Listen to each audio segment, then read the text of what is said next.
Good morning, everyone. Hope everyone is having an amazing Thursday. It's so beautiful, as usual, to be able to learn halfway across the world. Um, Learning all the way from Israel at 4 p.m. to Florida at 10 a.m. So we're going to continue the whole course. The whole aim of this course is about mitzvot. All the simple little mitzvot in our lives, they actually hold profound meaning, and we're going to go into them one by one. And today we're going to learn about blessings. And now I'll tell you, at first I was like, okay, this is going to be a simple class, but this is so profound. It blew me away. A lot of the ways that I look at blessing have completely transformed after learning this class. And I'm excited to learn it together with all of you. It's also so nice to see everyone's faces. And yeah, would love to see some of your faces if you're available. So just want to make sure, Myra, you could hear me, correct? Amazing. Okay, so let's start. So a blessing, what exactly is a blessing? So we have a lot of blessings in our life, and blessings are not only for different rituals. Like, for example, when we're in synagogue and they take out the Torah and we say blessing, or for example, at like a Brit Milah, circumcision, there's a blessing. In Judaism, we say blessings we have opportunities to say blessings almost every single moment of our day. When we wake up in the morning, we say a blessing. Thank you for giving us life back. We say blessing on our hands. We have multiple opportunities. Every time we eat and drink, there is a blessing, a specific blessing for every food and drink. Some of us might be like, okay, that seems like a little bit stagnant. Like, I'm trying to take a cup of water and drink it, and then all of a sudden I have to pause and say a blessing. But the meaning of blessings is profound and deep. And the idea is that, yes, we say so many blessings every single day. And there's a reason for that. There's a reason why blessings are so incorporated in our everyday life. So let's start with something extremely interesting, just to get right into the idea of blessings. Now, we know that there is Jewish law. There's halacha, which is Jewish law, and it says you could do this, you could do that, and these are the mitzvot, and these are the transgressions. Now, from that came lots and lots of rabbinic discussion that's included in the Talmud, included in books of halacha and books of Jewish law. But there's actually multiple essays called halachic responses. Now, halachic responses don't deal with the dry law as it is. It deals with the law in every situation. What I mean by that is that in every single stage and age of Jewish life throughout Jewish history, and there's been many Jewish communities from Spain to Morocco to Germany to even places like India and Shanghai, Jewish people have encountered halachic questions. And these halachic questions were usually submitted to rabbis who were halachic authorities who knew a vast amount of halacha, and they were able to say, okay, in this situation, how will the halacha apply? How will the law apply?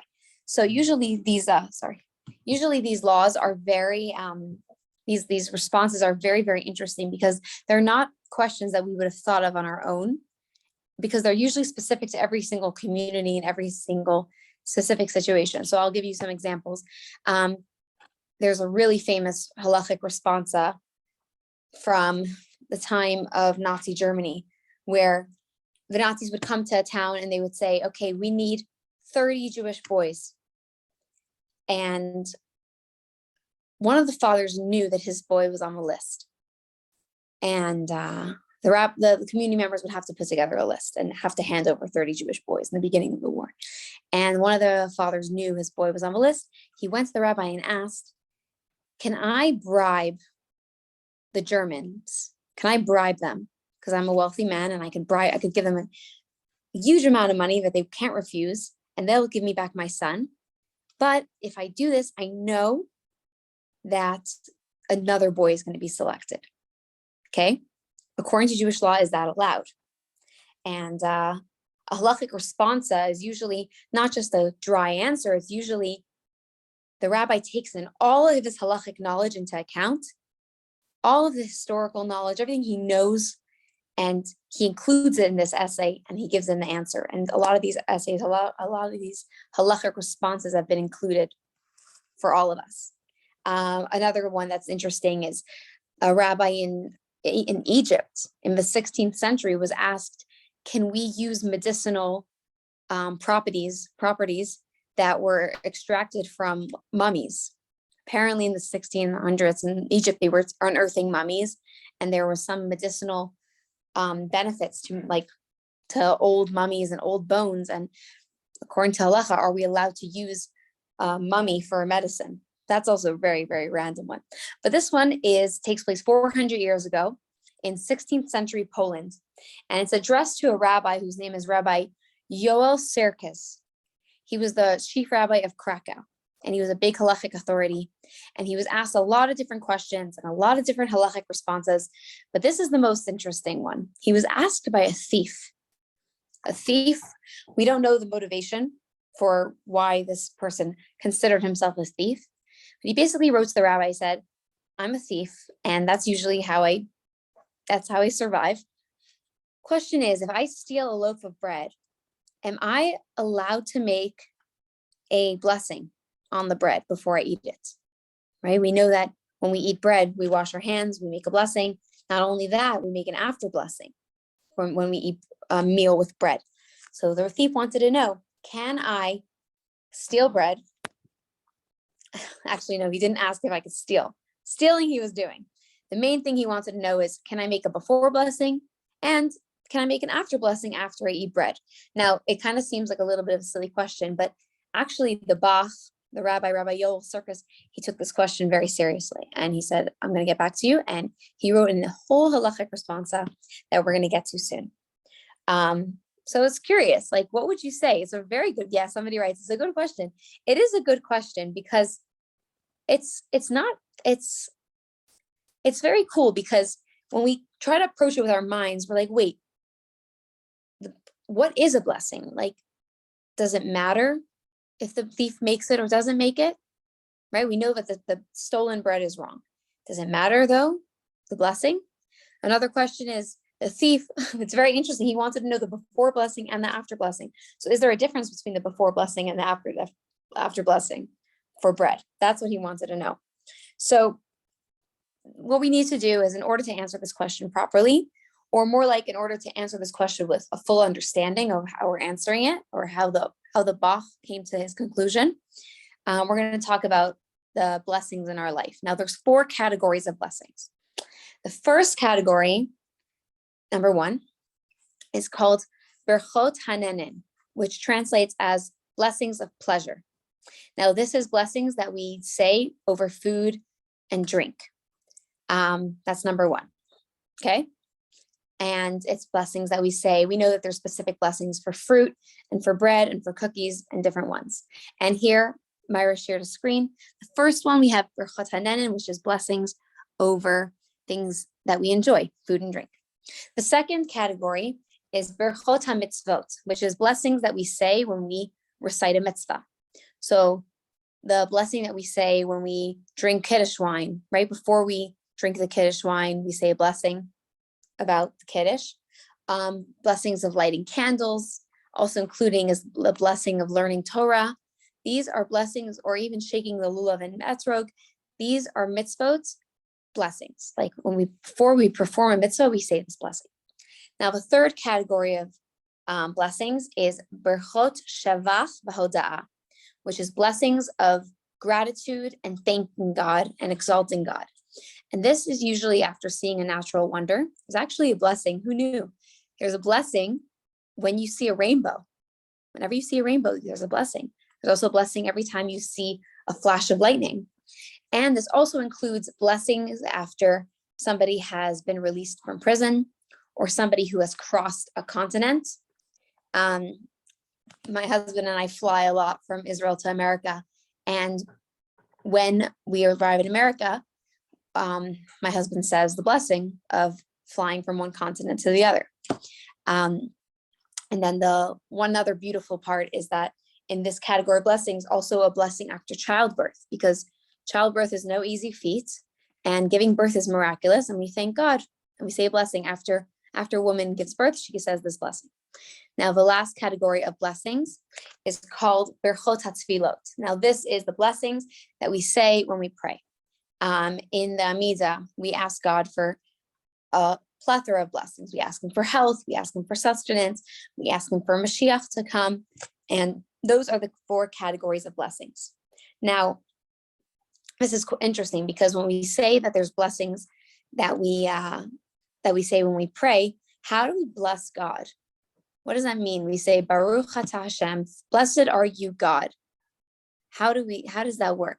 And we're going to get to this. We're going to get to this soon. Myra just put this up, which is a comprehension of what exactly we're saying when we bless God. And we're going to get to that soon. And we're going to talk about that. And we want to talk about the depth and the meaning of a blessing before we go into that. So let's talk about, on a basic level, blessings are mindfulness, right? We're saying thank you. We're putting ourselves in a state of gratitude and a awareness that this is not just us and this doesn't just belong to us. Rather, there's a whole bigger picture at play, right?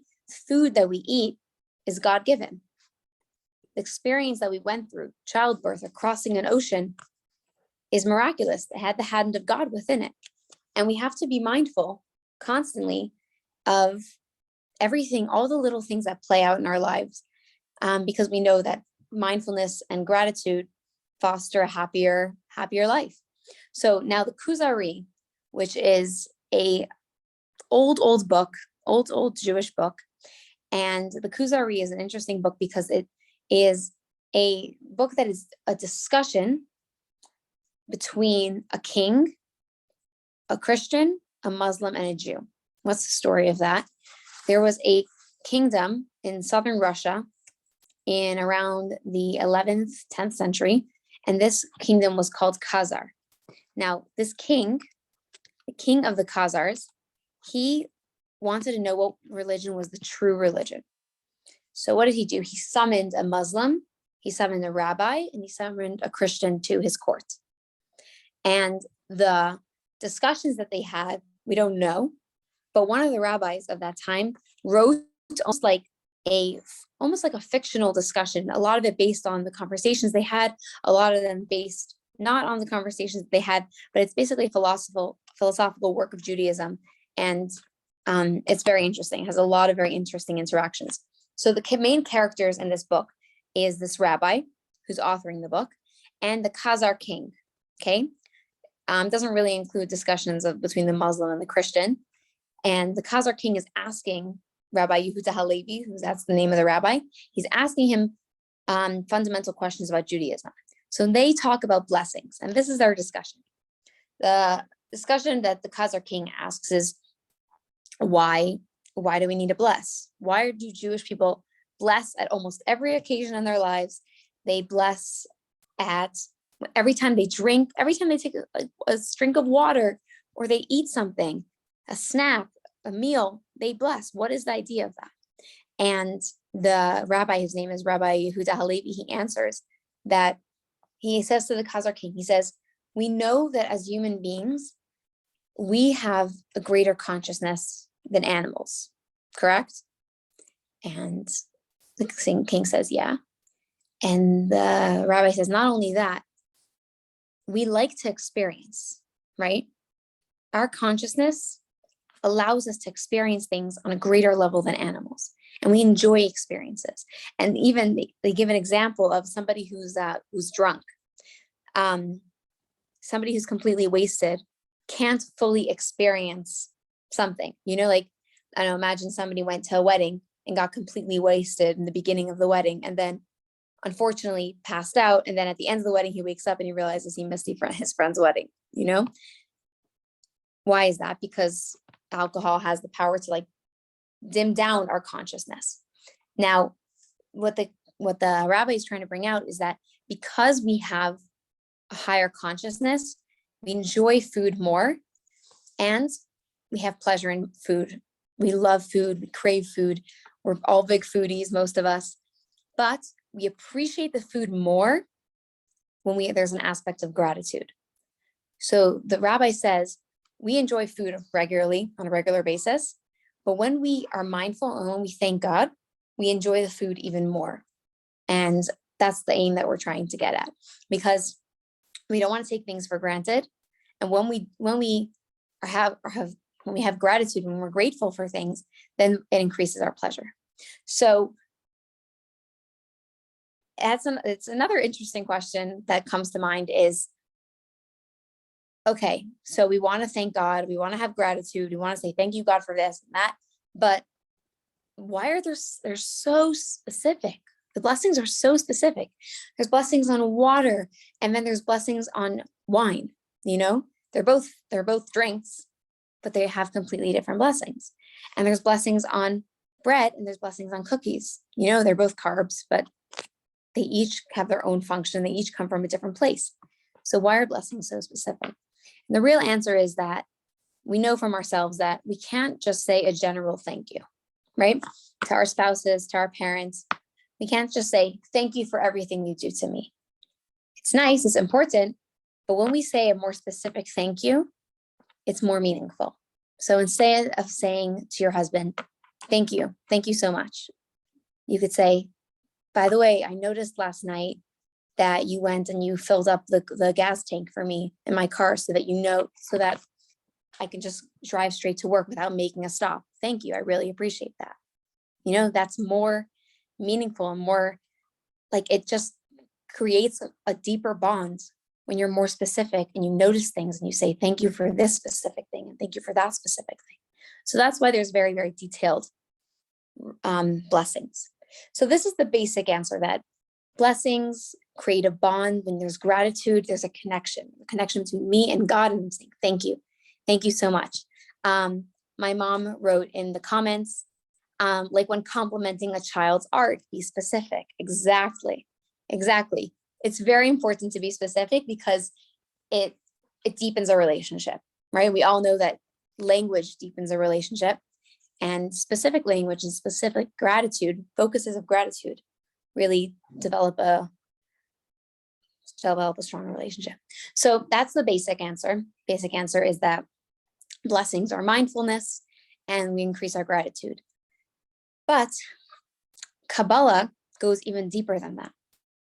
And Kabbalah is, we know, the very deepest essence and the deepest interpretation of Jewish thought. And there's a very interesting, and this is very, very mind-blowing because I don't think any of us have heard this concept before. This is a very deep Kabbalistic idea presented by the Baal Shem Tov. Now, the Baal Shem Tov was a 18th century rabbi. He founded the Hasidic movement and all the branches of Hasidic life that we know today. And he taught a lot of Kabbalah. And this is what he taught. He said that everything in this world was created through speech, right? God said, let there be light. God said, let there be grass. Let there be animals. And ever since God spoke the world into existence, every single object and every single thing that exists in this world has a divine source because God spoke it into existence. So it means that every single food, blade of grass, stone contains an element of the divine within it. It's holy. It's almost like a magnet. God said, let there be this lip gloss.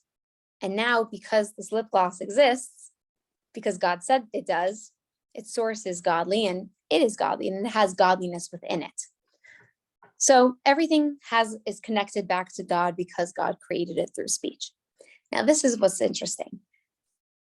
When God created something in this world, it has part of the divine inside of it. And there's a Kabbalistic teaching that in every single thing that exists in this world, there are divine sparks. And these divine sparks are in all of the regular things that we encounter in our day-to-day life. And these divine sparks are waiting to be used for their purpose, right? So that, for example, the divine spark in that apple is meant to be used for a specific purpose. It's not here arbitrarily. Every single thing that God put into this world is to be used for a purpose, which is to refine the world and to make the world a more beautiful place. And when that apple just sits there and no one eats it, it doesn't necessarily fulfill its purpose. And a food's purpose is to be eaten, and that energy should be sustained towards good things. So when we say a blessing on an apple, what we're doing is we're releasing the divine spark. It's almost like the divine spark is trapped and waiting for its moment to shine. It's waiting for that moment where its potential will be actualized. So when we say a blessing, what we're saying is that I acknowledge you, and I acknowledge that you have to fulfill a specific purpose. And it's almost like we are releasing the spark, and we're allowing the purpose of that apple to come into actual potential. We're allowing its potential to actualize, more like it. So there's a spiritual potential in every single thing that exists. So when we say a blessing on food, or what we're doing is that spiritual potential is being actualized. And not only that, the Baal Shem Tov goes deeper, and the Baal Shem Tov says that when we crave food, right? We're like, oh my God, I'm so in the mood of an ice cream, or I'm so in the mood of going out to eat to the sushi spot. We crave food, and the real reason for that is because there's something that we have to do. There's something that we are associated with that food, which is to allow it to reach its potential and to be eaten and to be said, a blessing should be said over it. And there's almost like a connection between our hunger is for a purpose. It's in order to elevate food. And this is not only food. There's a divine potential in not only every food, but every action. That's why we say a blessing on food. We kind of like make that bridge. We allow the divine potential to be actualized. But when we say blessings on mitzvot, for example, when we shake a lulav and an etrog, if I just took a lulav and an etrog and I shaked it, it wouldn't necessarily be a mitzvah. But when I say the blessing over it, it becomes a mitzvah, because a mitzvah in its essence is that God says, do this with this object, with this really normal object, this regular object that you have here in your house, and make it holy, make it divine. And when we say a blessing and we actually do the mitzvah, what we're doing is we're channeling a connection between the divine and between the mundane. So when I take a lulav and an etrog and I say a blessing, all of a sudden my action became holy. And what I did is I allowed the divine potential in this lulav, in this etrog, in this palm frond, and in this citron to be released and to actualize what it was meant to be here for, what it was meant to be for in this world. And it's almost like divine empowerment. It's like God is saying, this is what I want you to do with every single thing in this world. And when we say a blessing, it's like we're drawing down that divine empowerment that God is giving us. We're saying, okay, I'm going to take this power that I have to unleash divine sparks, or unleash the purpose in every single food, object, place. And I'm acknowledging that and verbalizing. We know that speech makes things happen. We know that speech actualizes things that are just like latent or like in our brain, and it makes it real. For example, like when we say, I love you, right? Why is it so important to say, I love you?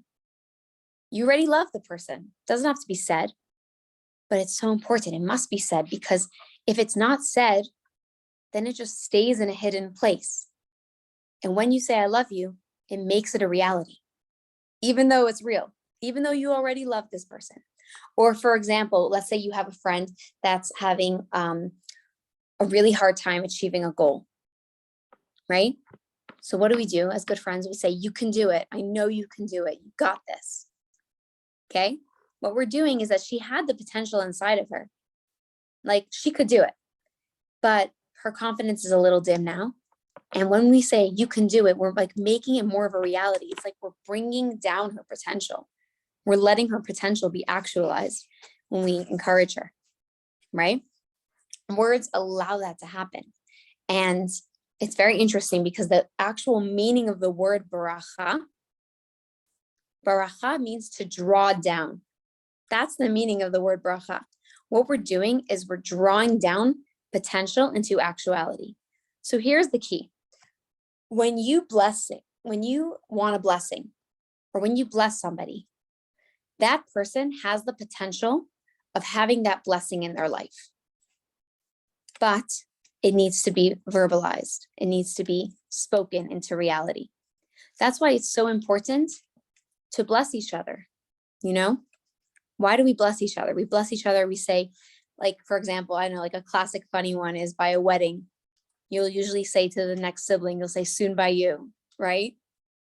And that idea of why, like, we all do that is because it comes from a deeper idea that when we say, soon by you, you should get married soon, we're actualizing that in potential, right? Or when we pray for somebody to have a baby or to feel well or anything in life, when we bless somebody, we are literally bringing down a potential power that exists in this person's life. It's just in a hidden place. It's like thinking I love you versus saying I love you. And anyone can bless. And we know that a lot of times in Jewish history, we've gone to people that have the power to bless, people that are tzaddikim, holy people. What's the idea of going to a holy person for a blessing? It's usually because a holy person is more spiritually sensitive and is able to see more clearly the blessings that are available in this person's life. And they're able to draw it down in a quicker way, because they're able to see it more clearly. Now, when we say we bless God, when we say that we bless God, what we're saying is that what does God want? What God ultimately wants is that his name and his presence should be known in this world. And what I mean by that is what the purpose of this world is, that this world should become a better place. And the way this world becomes a better place is by having divine consciousness, by saying, we are not the ones running the show. There's a bigger picture here. We believe in God. We believe in a higher power.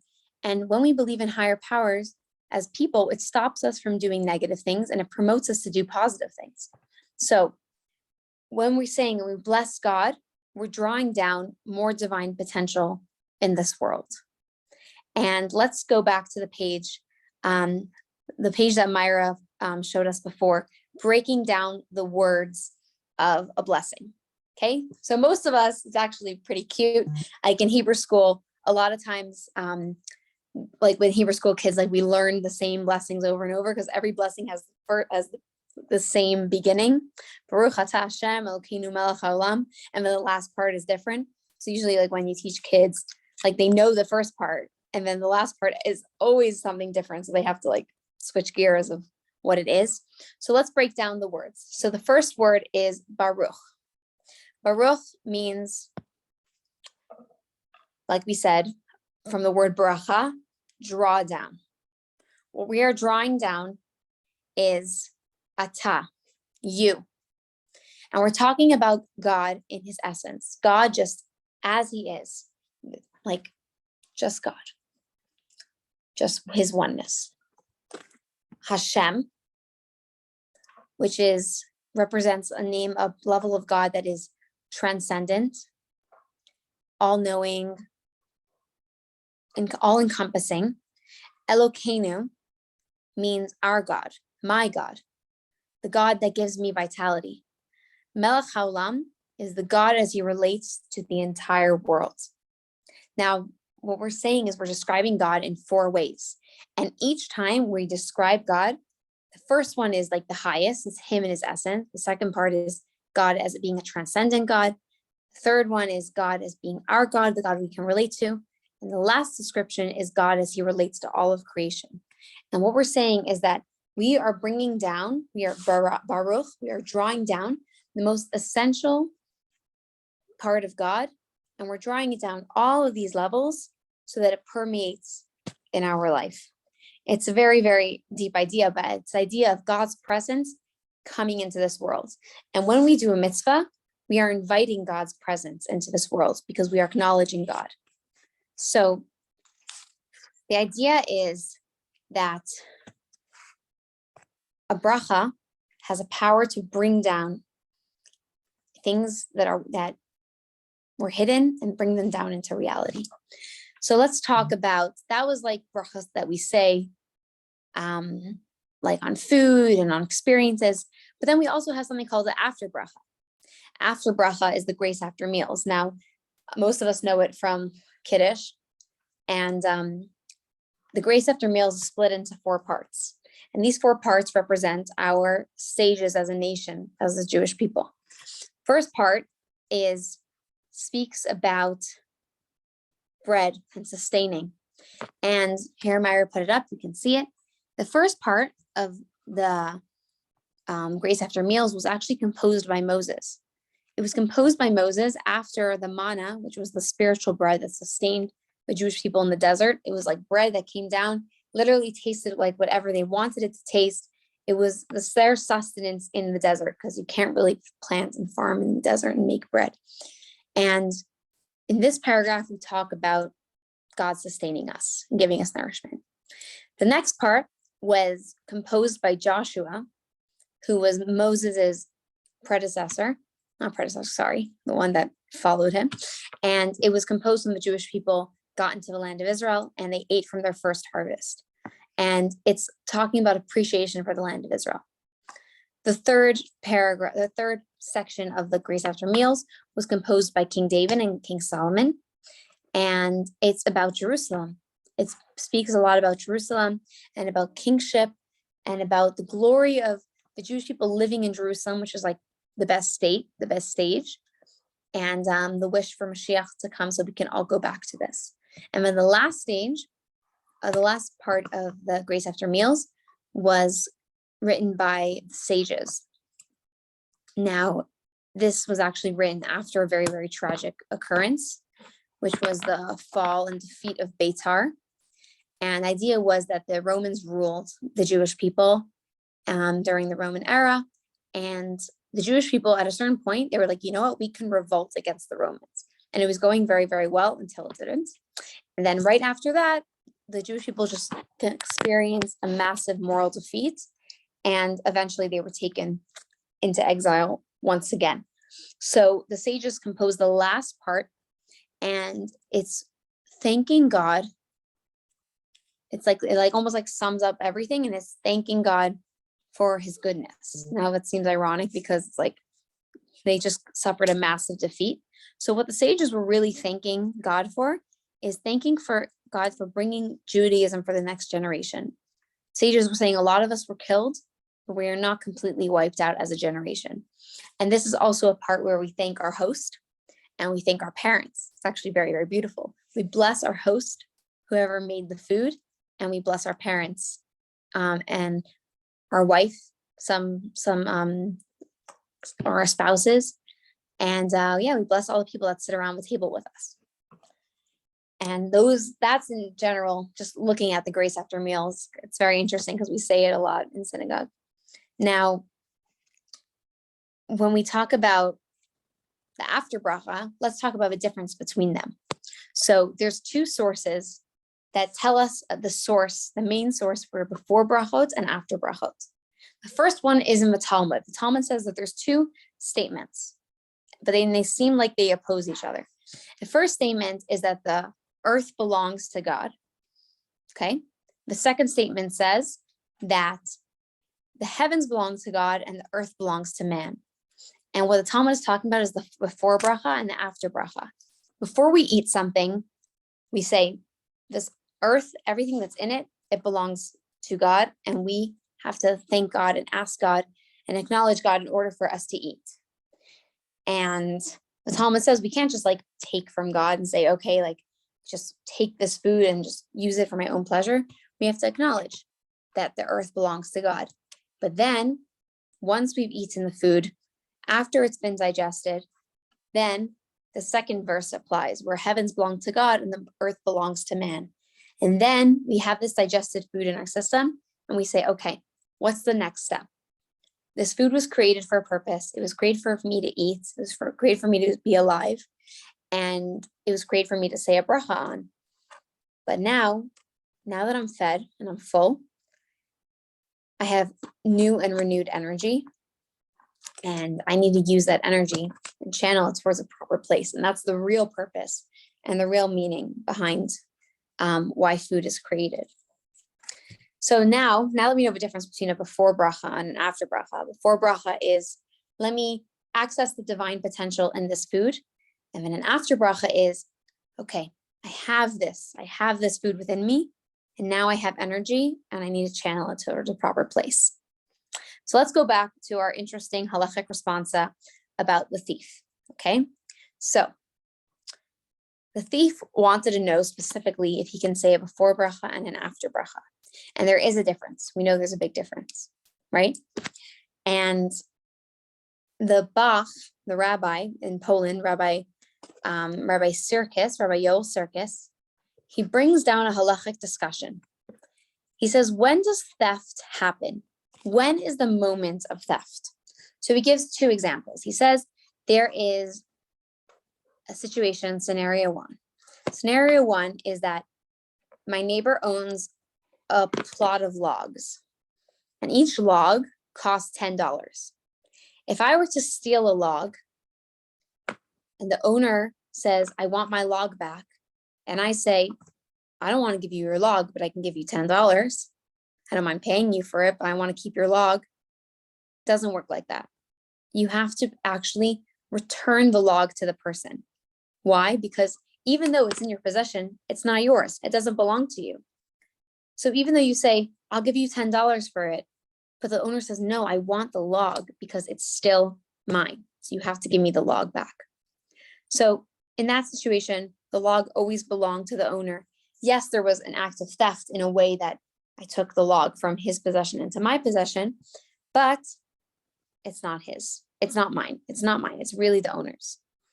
Now, let's say scenario number two, I took that log and I made it into a table. The owner sees what I did to this table, and he says, what I did to this log, and he said, the log was mine, so the table is mine too. Give me back the table, please. And you say, no, I want to give you $10 because the log was only worth $10. And in scenario number two, you pay the owner the $10. You don't have to give the table, which was originally the log. And the reason is because the act of theft has just happened. When I took the log and I made it into that table, that was real theft. When somebody takes a necklace or a piece of jewelry that he sold and he, let's say, breaks down the diamonds and makes the necklace into a ring, that is theft. You are completely, the other person doesn't have any ownership of it anymore because it is completely something else. Now, the Bach said the same thing. The Bach said he basically ruled that from this example in the Talmud, that the bread, even though the thief took it out of the possession of the owner, the bread always belonged to the owner until the point that the thief ate the bread. So therefore, the Bach said it's inappropriate to say a before blessing, because what's the whole idea of a blessing? The whole idea of a blessing is thanking God for sustaining you and bringing down the divine potential in the food. But there's no divine potential and there's no divine anything that can be actualized in stolen bread. However, once the bread is digested and once it's eaten, it's not the owner's anymore, unfortunately, because it doesn't even exist. So since the bread doesn't exist, and since the bread now is not only belongs to the thief, but is physically a part of the thief can actually say the after blessing, because the meaning and the purpose of the blessing changes. The purpose of a before blessing is to bring down the divine actuality that's in every single food, every single object. But now that you've done that, now that you've eaten, you have to use your energy towards doing something good. And you have to use that food energy, because food doesn't only sustain us physically, it sustains us spiritually as well, right? It sustains our soul. Our soul is not, us being alive is not the only living factor, it's our soul as well. So food, there's a spiritual element to food that allows us to be sustained. So now that we've been sustained physically and spiritually, And now that we are like charged with this mission to do something good with this energy that we've gained, that relates to the after bracha. So the halachic ruling of the Bach was that you cannot say a before bracha on stolen food, but you can say a bracha, an after bracha, a grace after meals over stolen food. And yeah, it's pretty interesting, that answer, because I think now that we've gone through each idea of what a blessing is in terms of food, what a blessing is in terms of praising God, what a blessing is in terms of a mitzvah or going through an experience, a blessing is really about drawing down a divine potential into actuality and making God's presence here and aware and known. Now let's talk about the mitzvot. The mitzvot, when we say a blessing on the Torah, when we say the blessing on candle lighting, what we're saying is that when I light these candles and I have a beautiful Shabbat meal, it's not only about my beautiful Shabbat meal. It's not just a family get together. It's something important. It's a mitzvah that's happening. So when I say a blessing, I'm saying this Shabbos meal, this candle lighting, it's ushering the Shabbos. And what's the Shabbos? Shabbos is an awareness that God created the world in 6 days and rested on the seventh. And that's the message I'm trying to spread. And that's bringing divine potential, something that wasn't really conscious to us, and then like sending the message out. Same thing with when we say a blessing before we read the Torah. We know, like the bar mitzvah chant, they say the blessing before they read the Torah. And the way that it goes is that you say it like when you take the Torah out of the ark, and you say it in front of a Torah. Now, actually, we say the Torah blessing every single day. And it's proper that before we learn Torah, we say the Torah blessing. And the reason for that is because we are acknowledging that Torah is not just something old, ancient wisdom, smart, intellectual. We're saying that Torah is deeper than that. And the purpose of Torah is to connect our minds with God and to connect us with God. And when we say the blessing, we're becoming aware of that, and we're making others aware of that. Now, let's talk, just to conclude our lesson, we're going to talk about the actual blessing over bread, the hamotzi. And the hamotzi, it goes like this. It goes, Baruch atah Hashem Elokeinu melech haolam, and then dot, dot, dot, hamotzi lechem min haaretz. Hamotzi, lechem, means he who brings forth bread from the earth. And the lesson for all of us is that when we talk about when we talk about the, here we have hamotzi. Hamotzi's on the top, right? And the meaning is to, who brings forth bread from the earth. And the idea is that when we spoke about grace after meals, the first part of grace after meals talks about this miraculous bread that fell from heaven. And what we're saying is that was miraculous, but our bread that we eat is no less miraculous than that bread. And a lot of times we could forget that our natural toil is miraculous, right? A lot of times we can attribute our own toil to ourselves. You can say, I planted this wheat, I cut this wheat, I made it into flour, I shopped for this wheat. Or more like a modern example is more like I went out and I had to buy the flour, I had to buy all the ingredients, and I had to knead the bread, and it took a lot of time. And yeah, I did it and it was good. But the awareness that when we say hamotzi is the idea that hamotzi means that even though this bread was brought forth from the earth, it wasn't miraculous bread that was divine, it's still a miracle nonetheless. Every food that we are given, everything that we are given in this world is really a miracle from God, even the most natural things, right? We spoke about how we say a blessing over childbirth, right? Because it's a miracle. It's like a really big miracle.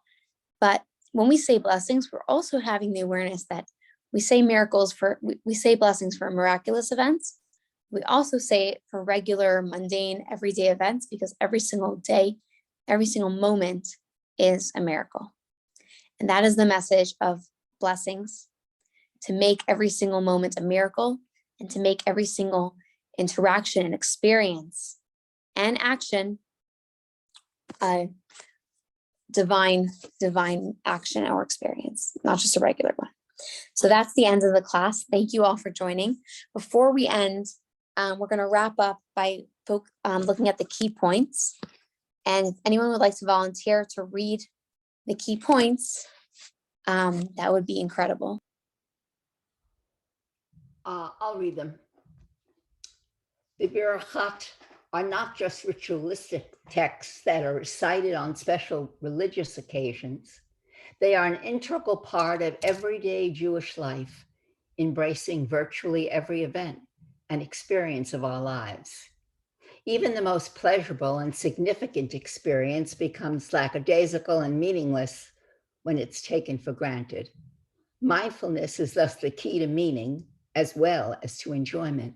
This is the basic function of Berachah, to infuse our actions and experiences with awareness, joy, and purpose. The word Berachah means to draw down and to channel.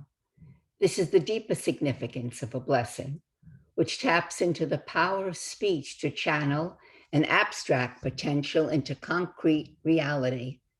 In this sense, to bless God is to draw down a divine potential into the world, empowering us to actualize the divine purpose of an object, an action, or experience.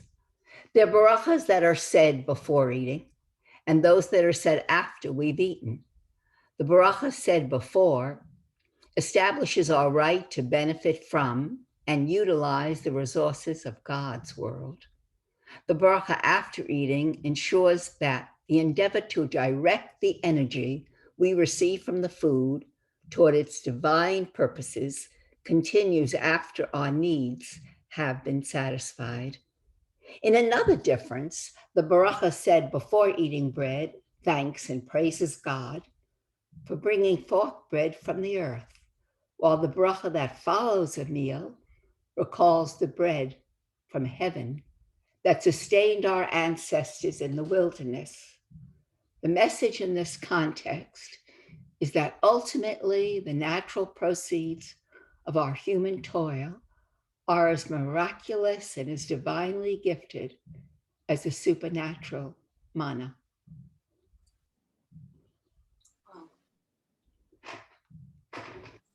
Thank you, Maxine Crandall.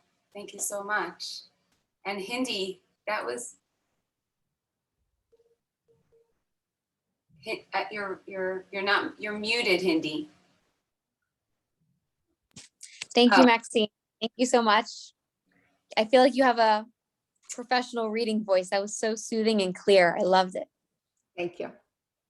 And thank you, Hindy, for a great class. That was so interesting. We say blessings all the time, but for me, I learned so much. You know, we're supposed to say about 100 blessings a day, an average of 100 blessings a day. So it really brings new meaning to the concept of brachot. And I love the fact that it's mindfulness. You know, it's not just gratefulness, it's also mindfulness. And that's really an interesting distinction there. And thank you. I also love the question about, you know, the thief. You know, it's not all or nothing. You know, just because you steal something doesn't mean you can make a blessing on it, or in this case, a grace after meals. So we learned on momentum, it's not all or nothing, right? So it's not. One of the considerations is that, like, it's pretty funny that a thief would ask a rabbi a question. And one of the considerations that they give, we don't know the identity of this thief, but one of the considerations that they give historically is that perhaps this was somebody that had to steal in order to live. Like, it wasn't somebody who was stealing maliciously. He was just being real with his situation and realizing, like, okay, I just need to ask a rabbi about this, you know? Right. Stealing, I know I can't do, but let me see part 2, part 3. Am I allowed to do? Could be in during Jewish persecution throughout history. He had to steal some bread and didn't know if he could make a bracha on the bread. Totally, but still the rabbi says stealing is not allowed, but what you could do with the bread's energy afterwards, that could be channeled towards good. Hindy, it was a beautiful teaching and you speak beautifully. Really. Thank you so much, Maxine. Wonder, So beautiful. is it possible to get some of those, the things that you had that were written up? I'd love. Yeah, I could email them. Yeah. Yeah, we could email them. I would appreciate. Good idea. That would And be it looks great. like Jane would like them too. Well, I was taking pictures, but the last one, everybody was in front of it, so I would love it. It'd be much Okay. better. But thank you so much. Myra, you're gonna It was send or should I gorgeous. send? Yeah, It was okay, lovely. so send it to Jane and to Jane Maxine and, yeah, and Max- also to Jillian. and to Amy. Next week, I think the topic is challah, the mitzvah of Woo! challah. So, but before that, tomorrow morning, we're baking challah, banana, walnut, streusel challah, actually chocolate banana, walnut, streusel challah. No biggie, no biggie. So I'm excited to give next week's class because it's on challah. I look forward to learning a lot more about challah and wishing you a wonderful day, a Shabbat Shalom. Thank you, Hindy, Yeah. so much, all the way Thank from you. Tzfat. We're feeling Shabbat that. shalom. Have a beautiful Oh, Shabbat. my favorite. That's right, you're in spot. You felt so close. I never even stopped and thought about that. It's the sun is setting. It's nighttime by me now. In Israel we switched back our clocks, and nighttime comes around 5. And I don't know if you noticed while I was speaking, I was trying to move away from the glaring Yeah. sunlight. It was beautiful, but it was also a little bit much. Anyway, everyone have a beautiful rest of your Thursday and a stunning weekend. And it is always a pleasure to learn together from Hindy, across the world. Beauty, I absolutely know. Thank you. from you. It really Thank, is very special. thank you. So touched. All the Thank you, best. Myra. Take care. Myra. Thank you so Thank you, much. Myra. Oh, you're welcome. Thank you, Myra. Take care. All the best. Come home.